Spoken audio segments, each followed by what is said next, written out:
그래서 이번 시간에는 저희들이 창세기 11장, 이 창세기 11장은 하나의 중요한 대목입니다. 왜냐하면은 우리가 창세기를 1장에서 11장까지 그리고 12장부터 50장까지 이렇게 크게 두 부분으로 나눌 수가 있습니다. 1장에서 11장까지는 하나님이 천지를 창조하시고 이 인류 전체를 역사하시는 이야기입니다. 어떤 특정한 민족이나 이런 것을 택하지 않고 인류 전체에 관한 역사입니다. 그리고 이제 창세기 12장부터는 특별히 하나님이 아브라함이라 하는 그 시날 평지에서 살던 셈의 한 후손인 아브라함을 택해서 그 아브라함을 통해서 그리고 그 아들 이삭 그리고 야곱 그리고 요셉을 통해서 하나님이 구체적으로 우리 인간 역사를 어떻게 계획하시고 또 끝까지 내려가서 이제 예수님을 통해서 복음을 어떻게 선포하시는가 하는 그 구체적인 계획이 나머지 성경의 역사입니다. 그래서 우리가 성경을 창세기 1장에서 11장까지 그 다음에 12장 이하는 원칙적으로 아브라함과 그 후손 특별히 다윗 왕의 후손이고 또한 하나님이 이 땅에 오신 그 예수님을 통해서 인간 구원의 역사를 나머지 책에서 기록하고 있습니다. 그래서 이게 하나의 창세기 11장이 이 큰 창세기를 크게 두 부분으로 나누는 그러한 분수령이 되기도 합니다. 그리고 창세기 10장과 11장은 홍수 이후에 노아로부터 아브라함까지를 연결하는 그 고리 역할을 합니다. 노아에서부터 어떻게 아브라함까지 새로운 인류의 역사가 출발하는가 하는 것을 나타냅니다. 온 땅의 구원이 하나이요 언어가 하나이었더라. 그리고 처음에 아담의 후손으로부터 노아에 이르기까지 전부 한 말을 사용했다 이겁니다. 하나의 랭귀지가 있었다 이겁니다. 이 언어라는 것은 인간을 결속시키는 하나의 가장 중요한 팩터입니다. 우리가 서로 말이 통해야만 서로 인간을 이해할 수가 있고 하나로 묶어주는 가장 좋은 수단이 되는 겁니다. 그래서 대개 민족의 단위가 언어 단위로 나누어져 있습니다. 말이 다르면 나라가 성립될 수 없습니다. 최근에 카나다에 보면은 그 퀘벡, 불란스 말을 사용한 퀘벡하고 나머지 다른 카나다, 영어를 쓰는 카나다가 서로 나누어지려고 지금 굉장히 그 서로가 운동을 하고 있습니다. 서로 독립하자 이거예요. 서로 랭귀지가 다르기 때문에 결국 그들이 아무리 오래 살더라도 합쳐질 수가 없다는 겁니다. 그래서 이 말이라는 것이 우리 인간을 결속시키는 하나의 중요한 수단이다 하는 것을 알 수가 있습니다.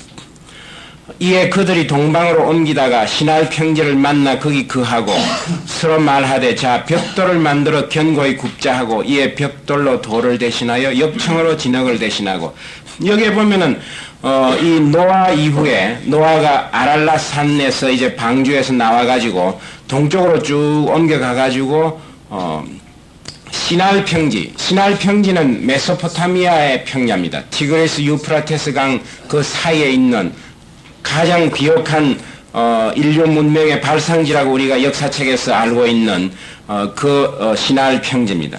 거기까지 내려가서 거기에서 살게 되었다 이 말입니다. 그러니까 이 노아의 후손 특별히 그 셈의 후손이 아랄랏 산맥에서 쭉 내려와 가지고 살 곳을 찾아가다가 마침내 그 시날 평지에 좋은 땅이 있기 때문에 거기에 이제 거주하기로 작정을 하고 거기에 머물렀다 이겁니다.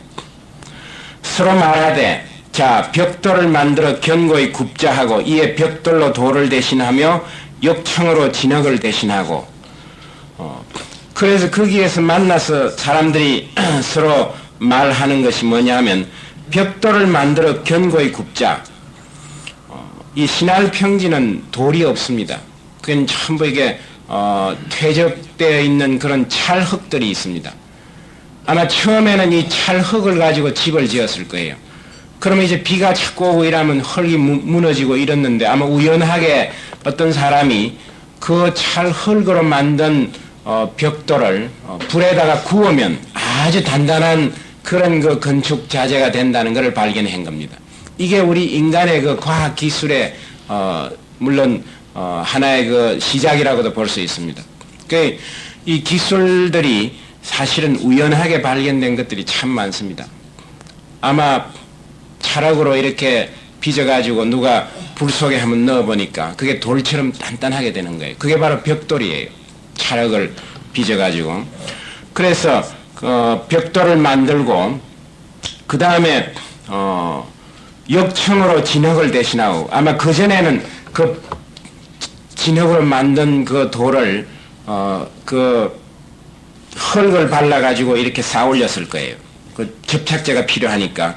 근데 이 흙을 발라가지고 쌓아올리면 역시 비가 오면 무너집니다.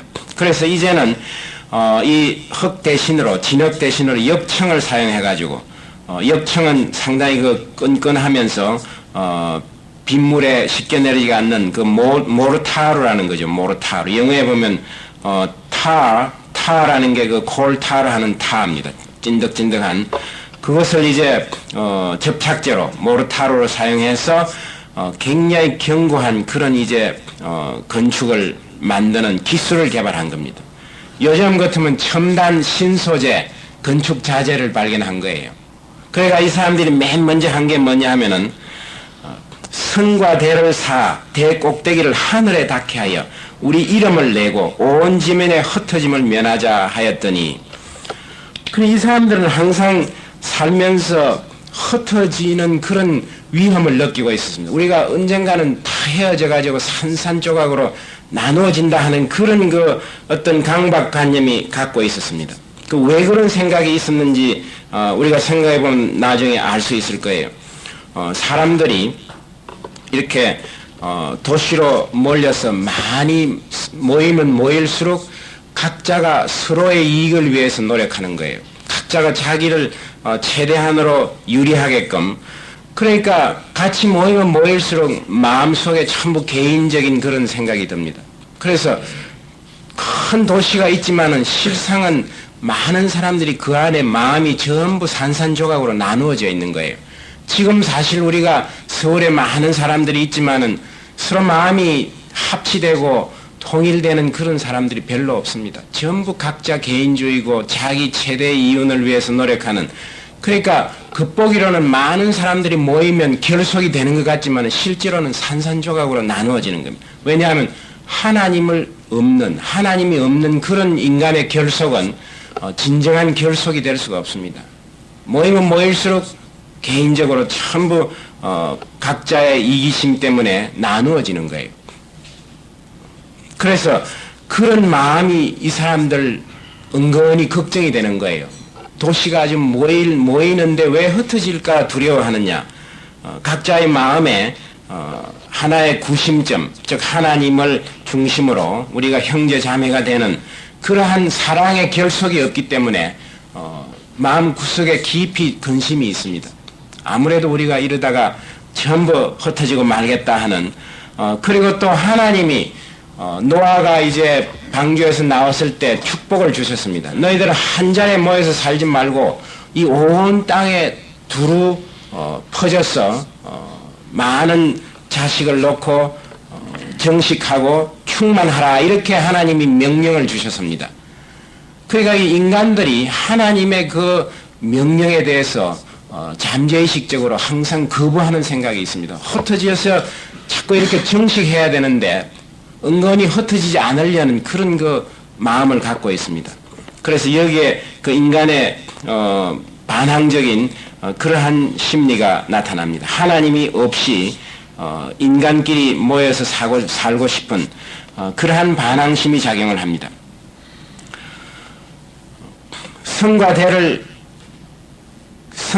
쌓아 대 꼭대기를 하늘에 닿게 하자 이거예요. 이 하늘에 닿게 하자 하는 것은 우리 인간이 하나님처럼 되어보자 이거예요. 우리 인간이 하나님은 항상 위에 거한다 하는 그런 생각이 있기 때문에 우리가 높이 하나님 있는 데까지 올라가 보자 하는 거예요. 이것도 역시 인간 반항의 결정입니다. 그리고 아마 하나님이 자기들과 함께 하지 않기 때문에 우리 힘으로 하나님이 있는 곳으로 가자 이거예요. 이게 우리 인간의 노력으로 하나님의 나라를 만들려고자 하는 그러한 소위 그 과학 기술에 우리 인간의 그 문명으로 노력으로 우리 인간의 재간으로 천국을 만들어 보자 하는 것과 마찬가지입니다. 지금 우리가 노력하는 대부분이 그렇습니다. 하나님이 없는 과학 기술, 그 사람들의 목표는 우리 인간의 노력으로 순전히 우리 힘으로 이 지상의 낙원을 만들자 이겁니다. 순전히 인간 중심으로. 그게 바로 오늘날 과학기술의 문제점이에요. 그 과학기술 자체가 나쁘다기보다도 과학기술, 하나님이 없는 과학기술, 바로 이 바벨탑을 쌓는 거나 마찬가지입니다. 이제 이 신할 평지에 많은 사람들이 모여 살면서 서로를 의지합니다. 우리가 하나님에 의지하지 않고 서로 인간이 인간을 의지하는 겁니다. 지금 우리의 삶도 상당히 그런 면이 많습니다. 우리가 무슨 일이 생기면 급하게 하나님께 기도하기보다도 아프면 병원에 가지, 돈이 떨어지면 은행에서 빌리지, 아니면 친구한테 도움을 받지, 아니면 내가 보험 드러난 거 찾으면 된다.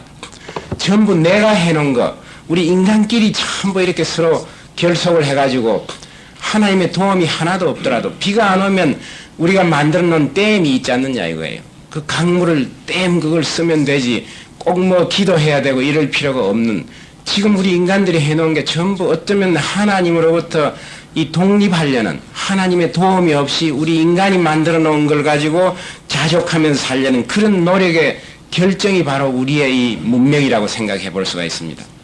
이 바벨탑은 참 중요한 의미가 있습니다. 우리가 하늘로 올라가자 이겁니다.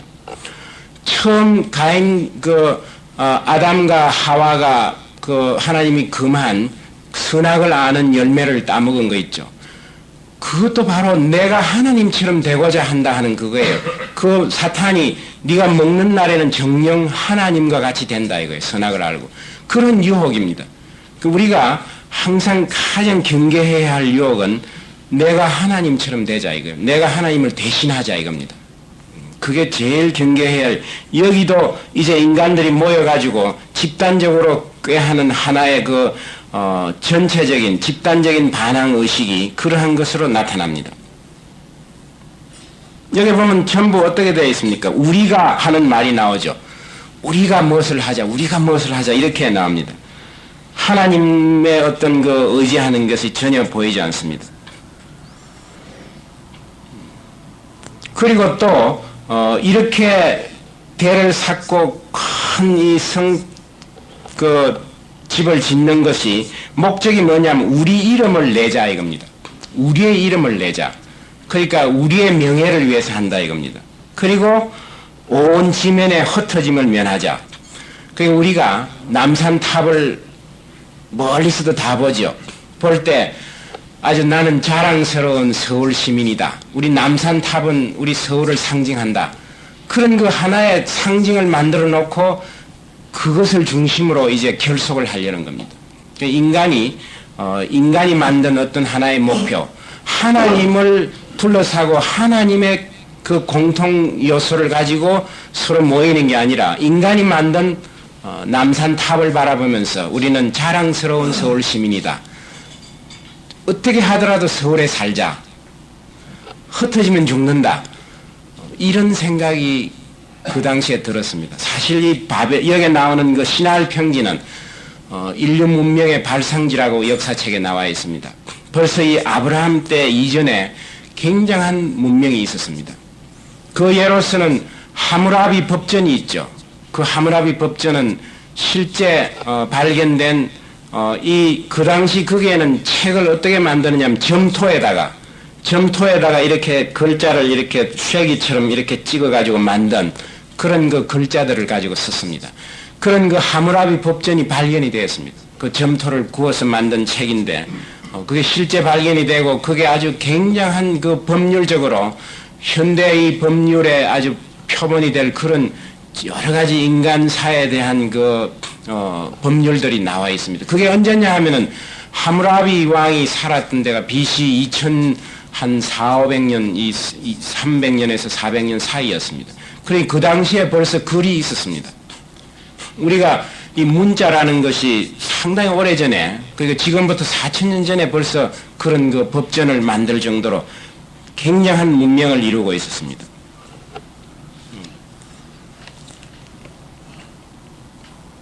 또 한 가지는 아마 이런 점이 있었을지도 모릅니다. 홍수에 대한 노이로제가 있습니다. 그 노아의 이야기가 사실적에 보면은 이 노아가 굉장히 오래 삽니다. 나중에 그래가지고 이 데라가 128세 때 노아가 죽습니다. 그러니까 뭐 쭉 그 역사가 같이 서로 장수하기 때문에 오래 이렇게 내려왔기 때문에 생생하게 홍수에 대한 이야기가 있습니다. 그러니까 아마 사람들이 이렇게 생각했을 줄 모릅니다. 하나님이 주신 그 약속, 계명, 내가 이제 다시는 홍수로서 멸하지 않겠다. 무지개를 너희들에게 그 증거로서 준다 하는 그러한 하나님의 말씀을 완전히 무시해버리고 항상 구름만 끼면 두려움이 있습니다. 왜냐하면 그 홍수가 일어났을 때 홍수의 원인이 사람들의 죄악 때문에 그랬다고 했죠. 막 폭력이 난무하고 성적으로 물론 그것을 벌하기 위해서 홍수를 했는데 지금 이 시날 평지에 사는 사람들의 생활 양식이 홍수 이전하고 오히려 더 험악한 그런 모습이 된 거예요. 그러니까 비만 구름만 끼우면 이제 고민이 되는 거예요. 아, 이제 홍수가 오나. 그래서 아마 이 축대를 사기 시작한 것이 어쩌면 하나님의 그 약속을 무시하고 절대로 멸하지 않겠다는 그 약속을 믿지 못하고 의심하고 그들 스스로 홍수에 대비해서 비가 오더라도 우리가 큰 높은 축대를 사가지고 그 위에서 피하자 이거예요. 그러나 아마 하나님의 말씀을 무시하고 대수롭지 않게 여기고 그런 그 의심하는 그런 것의 대표인지도 모릅니다. 오늘날 우리가 그런 사람들이에요. 사실 예수님의 그 구원의 방주가 있음에도 불구하고 그걸 믿지 않고 그 속에 들어가려고 하지 않은 거예요. 그런 이 요소가 그러니까 이거는 어쩌면 우리 문명사회의 그 앞으로 미래에 일어날 하나의 표본을 여기에서 말한다고 볼 수 있습니다. 사람이 모여서 한 곳에 많이 살게 될 때 즉 도시가 이루어지고 문명사회가 이루어지고 그럴 때 인간의 그 하나님과의 관계 우리가 어떻게 하나님을 거역하고 반항하는가 하는 그런 관계를 나타냅니다. 지금 보면은 그렇죠. 이 세상이 이제 소련 공산주의가 그건 정말 무력으로 결속해 놓은 나라였습니다. 여러 그 공화국들이 어떤 그 무슨 통일적인 요소가 아니라 순전히 그 스탈린, 레닌부터 총을 가지고 전부 이렇게 나라를 얽어매 놓은 거예요. 그 총이 이제 사라지니까 다 각자가 이제 자기 나라, 자기 역사를 따라서 독립하고 있습니다. 와해되었습니다. 그러나 한편으로 보면은 세계는 또 다른 그 연맹으로 지금 모아지고 있습니다. 가령 유럽, EC, 유럽이 이제 전부 우리가 단결해서 모으자. 야베 족속들이 이제 점점 아시아가 두려웁니다. 일본하고 이제 한국, 싱가포르, 뭐 중국 여기에서 이제 경제권이 상당히 이제 앞으로 팽창해가지고 자기네들 위협한다고 생각하니까 우리가 딱 단결해가지고 이제 무역의 벽을 쌓고 이제 우리끼리 잘 살자. 이런 하나의 큰 엠파이어를 지금 만들려고 합니다. 이게 바로 하나님의 명령에 어긋난 겁니다. 이것도 반항이에요. 유럽은 지금 기독교가 완전히 사라져가고 있습니다. 전부 그 인문주의, 휴머니스트들이 나와가지고 또 한편 미국은 북미 대륙하고 멕시코를 포함한 남미가 이제 하나의 블록이 돼가지고 그럼 우리는 우리끼리 합쳐가지고 대항하겠다. 그럼 아시아는 일본, 한국, 중국을 비롯한 동남아시아가 또 그래서 세상이 이렇게 완전히 또 서로 연합해가지고 그 연합한 결과를 우리가 따지고 보면 전부 이기적인 욕심 때문에 하는 거예요. 뭐 연합회가 뭘 하겠다는 겁니까? 서로 싸우는 거예요. 총칼로 싸워봤자 서로 피해가 많더라 이거예요.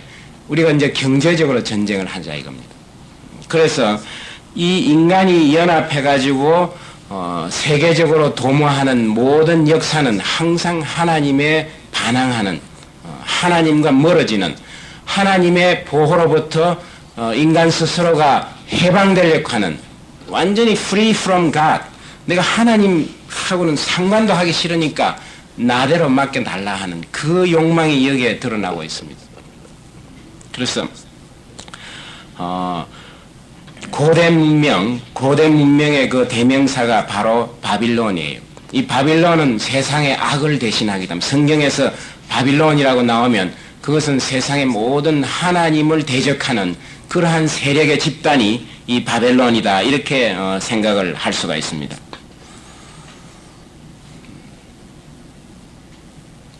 여호와께서 인생들의 쌓는 성과 대를 보시려고 강림하셨더라.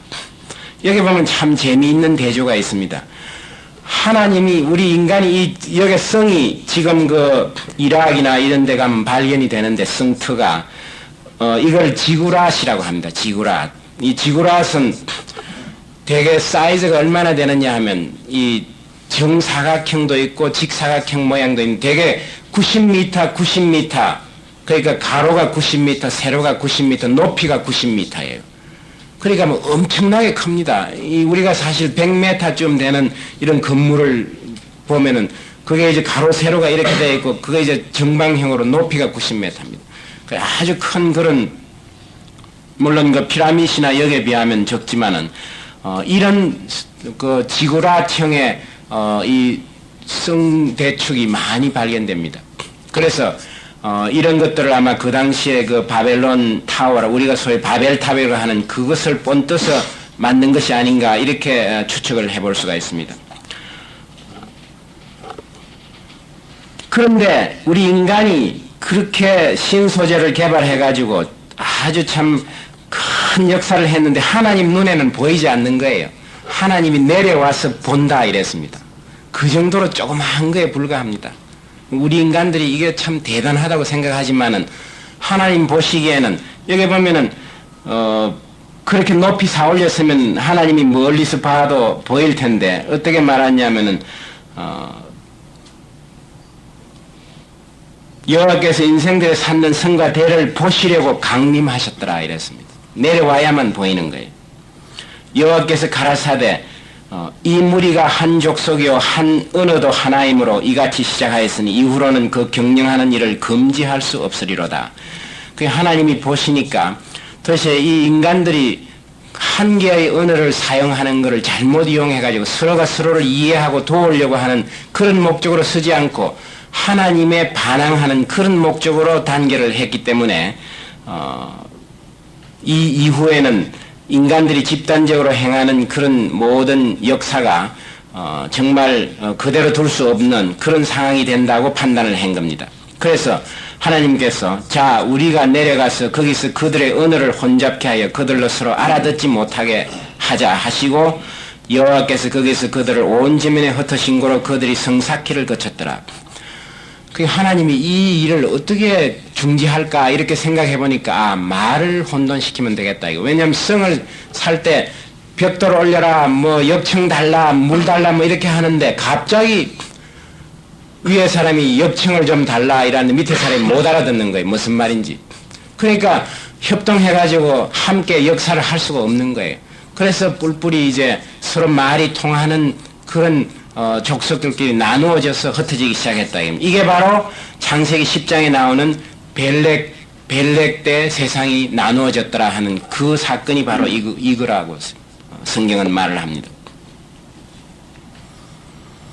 그래서 우리가 성경에서 아는 것은 역사에서 배운 것처럼 이 원시 시대가 쭉 계속해가지고 구석기 시대, 신석기 이게 아니라 상당히 벌써 BC 3000년 그때부터 말이 있었고 글이 있었습니다.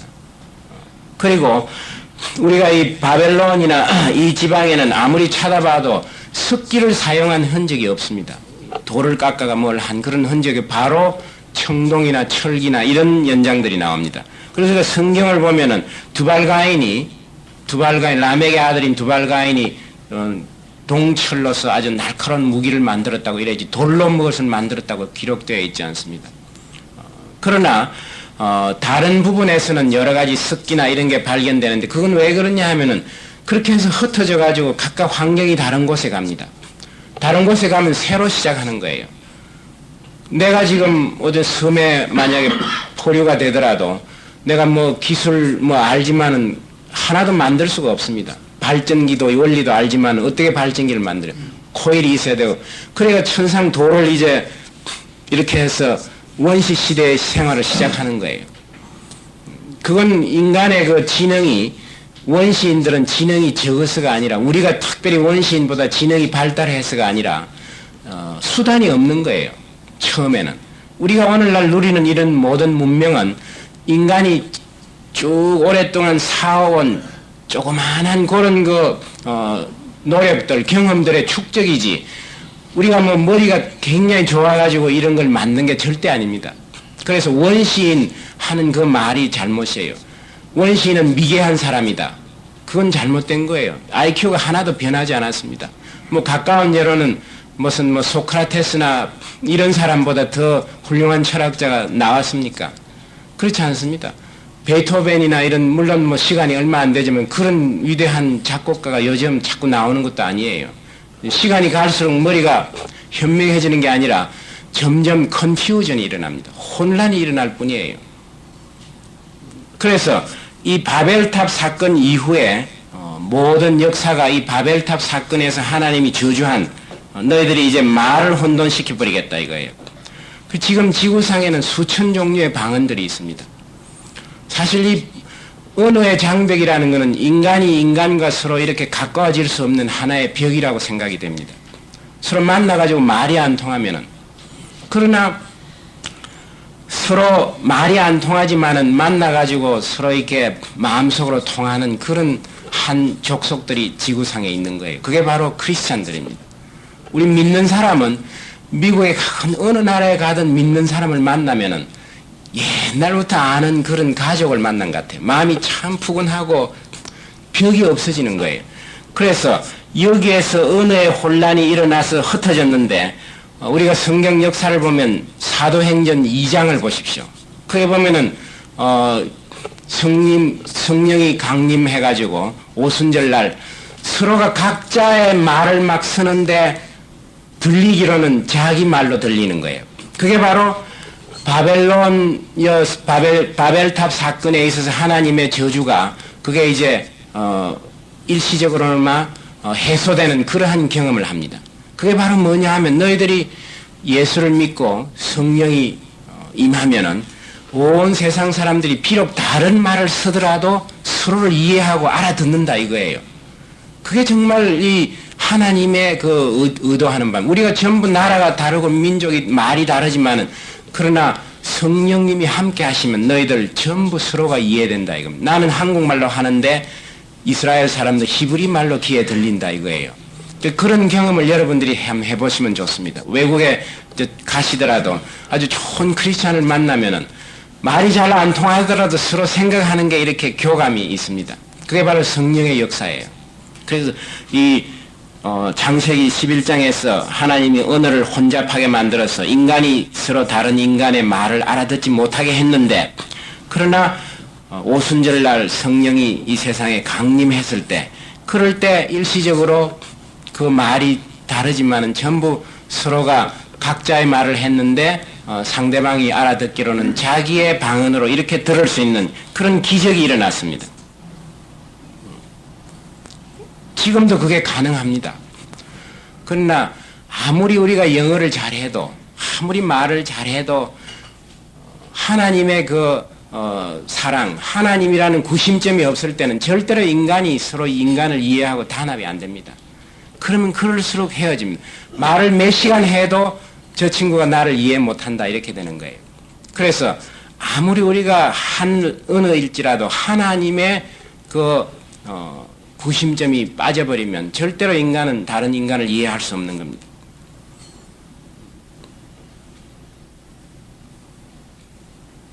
그러므로 그 이름을 바벨이라 하니 이는 여호와께서 거기서 온 땅의 언어를 혼잡케 하셨습니다. 여기서 그 바벨이라는 말에서 바빌론이라는 나라가 왔습니다. 바벨에서. 근데 이 바벨이라는 것은 원래 그 당시 그 지방 사람들에게는 The Gates of God 이랬습니다. Gate. 하나님의 문. 하나님의 문이라 이런 뜻이에요. 그 사람들 말로는.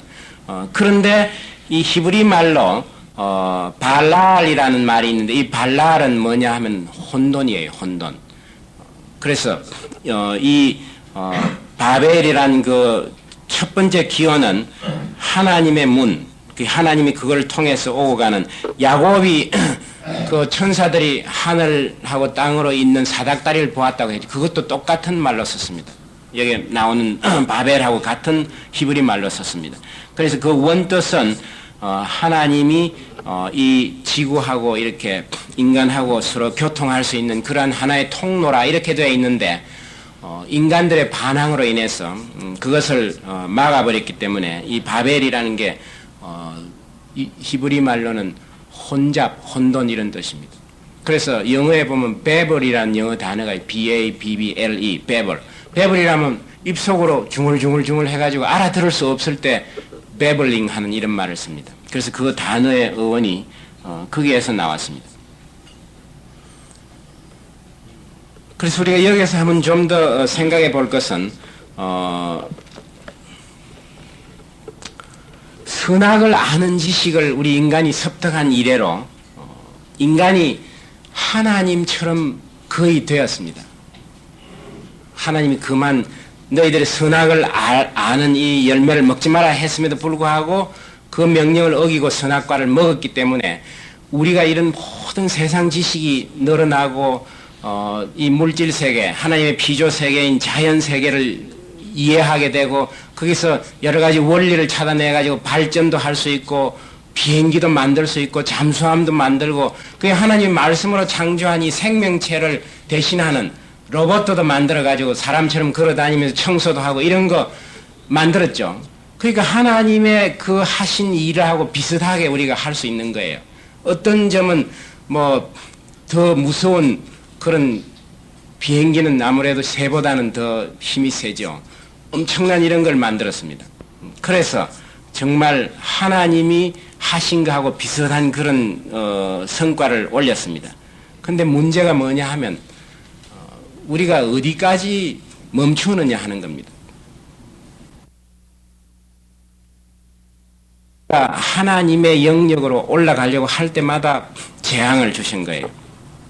그래서 한계점을 주었는데 그걸 우리가 이해하지 못하고 무작정으로 뭘 하려고 하는 그러한 잘못, 그 환경오염이나 이런 거로 인해서 결국 자원 고갈로 인해서 우리가 할 수 있는 한계가 있음에도 불구하고 마치 무한하게 생각하고 지금 보면 그렇죠. 뭐든지 더 큰 자동차를 만들어 가지고 더 많은 휘발유를 사용하는 그 사람이 더 성공한 사람이다. 세상적으로. 세상의 모든 물자를 죽을 때까지 제일 많이 쓴 사람이 제일 행복하다. 이런 사상들이 많이 지금 팽배해 있습니다.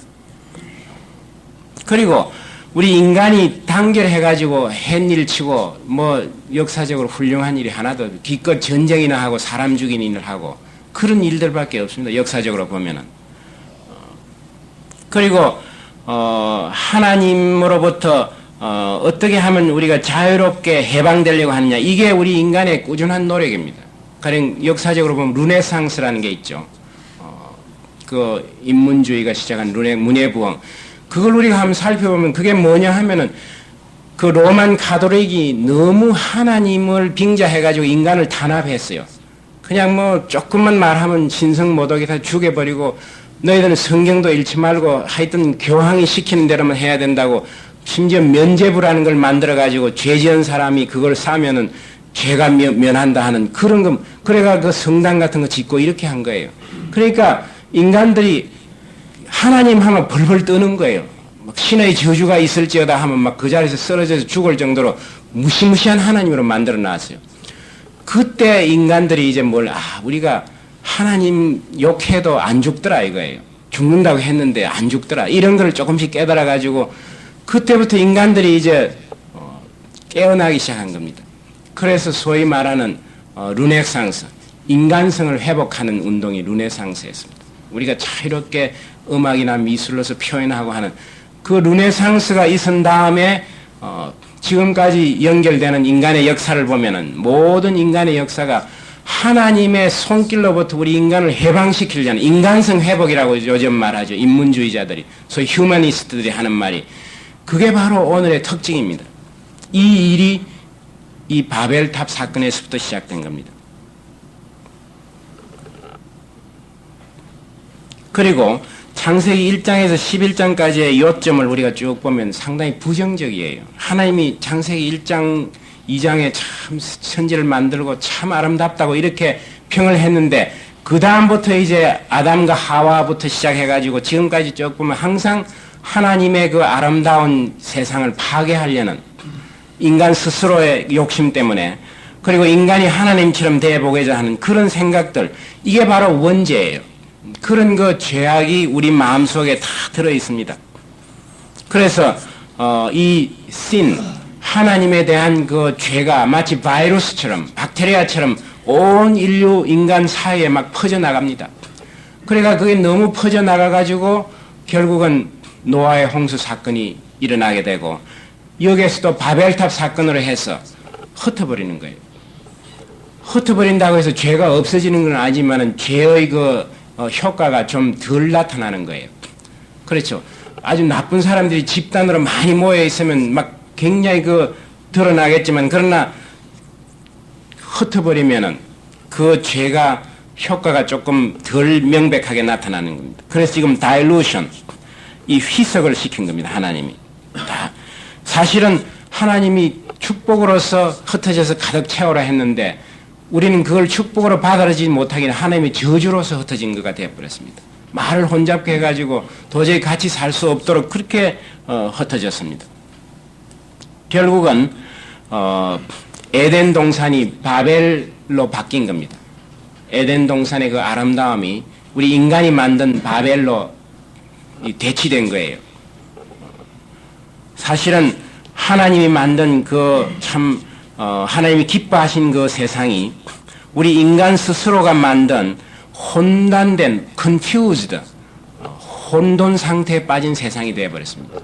오늘날 많은 사람들이 혼돈에 빠져 있습니다. 무엇을 위해서 살아야 하며 내가 뭘 해야 되는가 하는 걸 모르고 뭐 그냥 자고 나면 나가서 일하고 저녁에 와서 자고 정말 그 목적의식이 없고 그저 생명이 있으니 사는 그런 아주 혼란된, 그리고 도덕관념이나 가치관이 얼마나 혼돈되어 있습니까? 뭐 살인하는 것도 괜찮다, 이혼해도 좋다, 뭐 정말 이런 혼돈 상태에 빠져버렸습니다. 이게 바로 바벨탑 사건의 결과라고 할 수가 있습니다. 그리고 하나님께서는 그런 사건이 있을 때마다 저주를 하시기 전에 미리 어떤 그 축복을 주었습니다. 가령 아담과 하와를 에덴 동산에 쫓아내시기 전에 가죽옷을 만들어 주었습니다. 그리고 가인이 아벨을 죽였는데 가인을 당장 멸하지 않고 가인을 아무도 죽이지 말라 하는 표를 만들어가 가인을 주고 쫓아내었습니다. 그리고 또 노아의 홍수가 있은 다음에는 무지개를 주어가지고 이제는 더 멸하지 않겠다는 표를 주었습니다. 근데 이 창세기 11장에 나오는 이 사건 뒤에는 하나님이 아무런 무슨 보장을 주시지 않았습니다. 그렇죠. 요 다음부터 내가 너희들을 어떻게 하겠다 이런 말씀을 안 합니다. 그러나 하나님은 지금까지는 죄가 막 퍼져나가는 것을 그냥 이렇게 두면서 마음이 애타게 여길 수밖에 없었습니다. 왜 저렇게 하느냐, 참 내가 이 인간을 만든 걸 후회한다, 이런 소극적인 방법으로 이렇게 했는데 방어적인 그런 아주 소극적인 대책을 쓰는데 이제 창세기 11장 그 다음부터 셈의 후에는 이러하니라 하는 여기부터 하나님의 적극적인 인간을 죄로부터 구원할 그런 계획이 출발하는 거예요. 바로 이제 아브라함이란 한 사람을 택해서 내가 그 아브라함에게 개인적으로 내가 어떤 사랑을 가진, 내가 너희들을 어떻게 사랑하는 하나님인가 하는 것을 개인적으로 알려주어 가지고 그 아브라함을 통해서 나오는 그 후손 중에 어떤 한 사람이 결국 이제 악의 세력을 멸할 수 있는, 지금 보면 하나님이 인간을 벌했지 악의 세력을 멸할 그런 계획을 안 했습니다. 그냥 그 인간이 잘못하면은 인간을 벌하고 했는데 사실은 이 악의 세력, 사탄의 세력을 근본적으로 멸하려는 그런 계획을 하나님이 아브라함을 통해서 이제 출발하는 역사입니다. 그래서 여기서부터 이제 예수님이 오실 때까지, 그때까지의 모든 성경 역사가 바로 나머지 부분이에요. 그래서 하나님의 그 구원의 계획, 이제는 이 죄가 더 이상 사람을 이렇게 사탄들이 자기의 종으로 만드는 걸 허용치 않겠다 이겁니다. 내가 이제 좀 더 공격적인 그런 방법으로 사탄에 대항할 인간 구원의 한 계획을 시작하겠다. 그게 바로 성경의 나머지 역사가 되는 겁니다.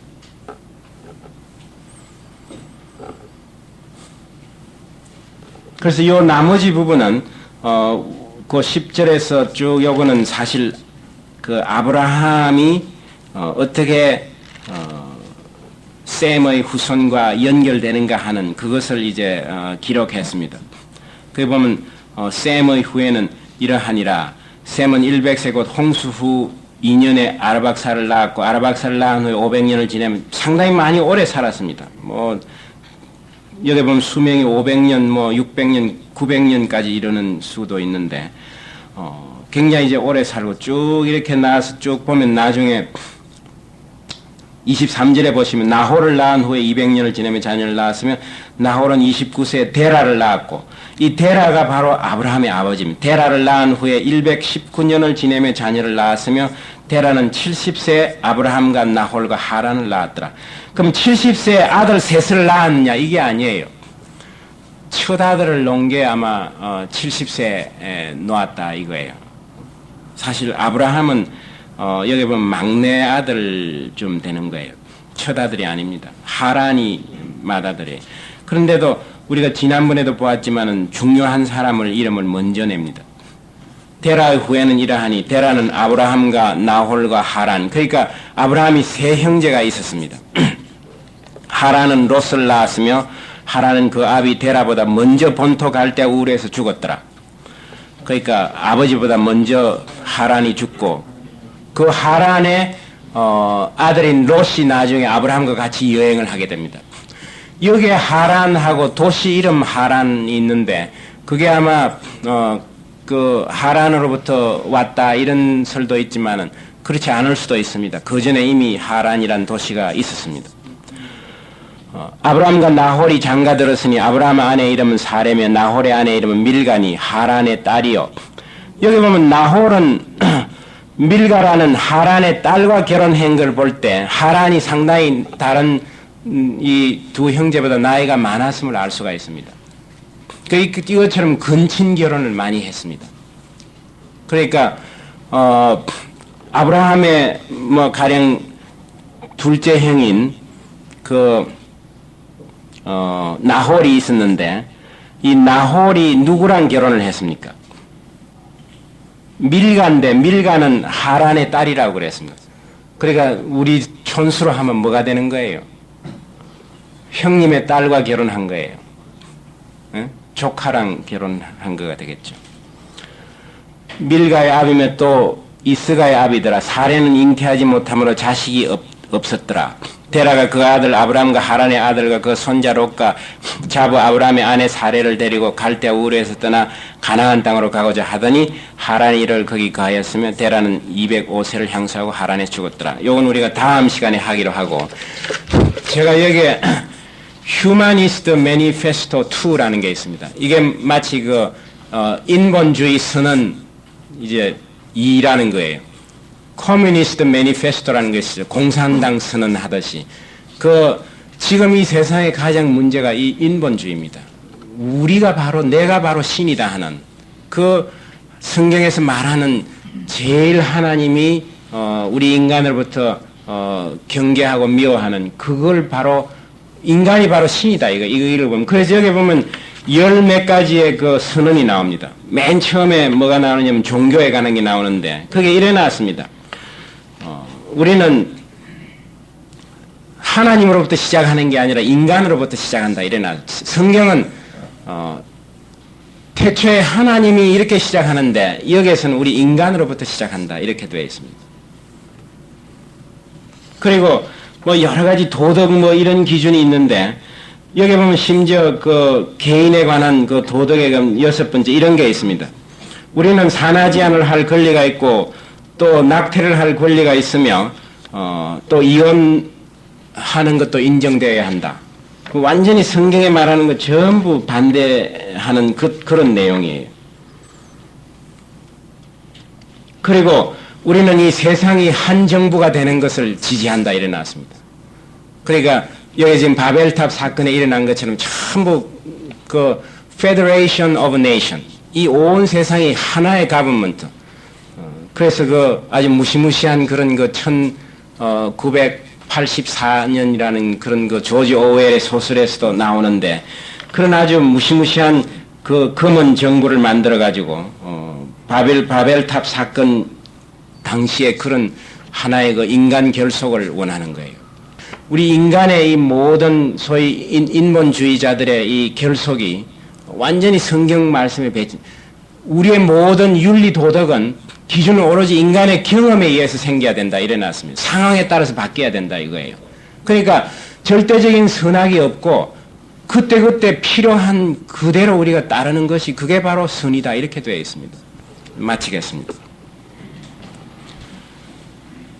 하나님 아버지 감사합니다. 오늘 아침에도 정말 하나님께서 말씀을 통해서 오늘날 우리의 세상이 어떤 모습이며 어떤 방향으로 치닫고 있는가 하는 것을 바벨탑 사건을 통해서 알려주심을 감사합니다. 하나님이 없는 세상은 우리 인간이 아무리 서로 모이고 도시에서 서로 이렇게 겉보기로는 서로 단결된 것 같지만 그러나 각자의 마음속에는 산산조각으로 흩어져 있습니다. 정말 우리가 사람과 이야기하지만은 서로를 이해하지 못하고 말을 하면 할수록 서로 고독을 느끼고 소외되어 있음을 압니다. 이러한 우리들의 이 세상에 예수 그리스도를 보내주시고 정말 예수님을 통해서 예수님이 보여준 그 사랑으로 우리 인간이 하나로 뭉칠 수 있는 그러한 복음을 주셨음을 감사합니다. 그러나 우리가 아직 이 복음이 정말 피하며 못 들은 척하고 지나쳐버리고 외면하는 그러한 바벨탑을 쌓고 있는 우리들임을 주님 고백합니다. 하나님 아버지, 우리의 모든 노력과 생각이 하나님의 그 계명을 쫓아서 하나님을 정말 이 천지의 창조주로 모시고 우리의 구주로 모시는 그러한 생활을 통해서 우리가 다른 사람들에게 빛과 소금이 되어서 그들도 우리가 믿는 동일한 여호와 하나님을 그들의 아버지로 모실 수 있는 그런 귀한 역사를 우리를 통해서 이룩하여 주시옵소서. 주님 이름으로 기도하였습니다. 아멘.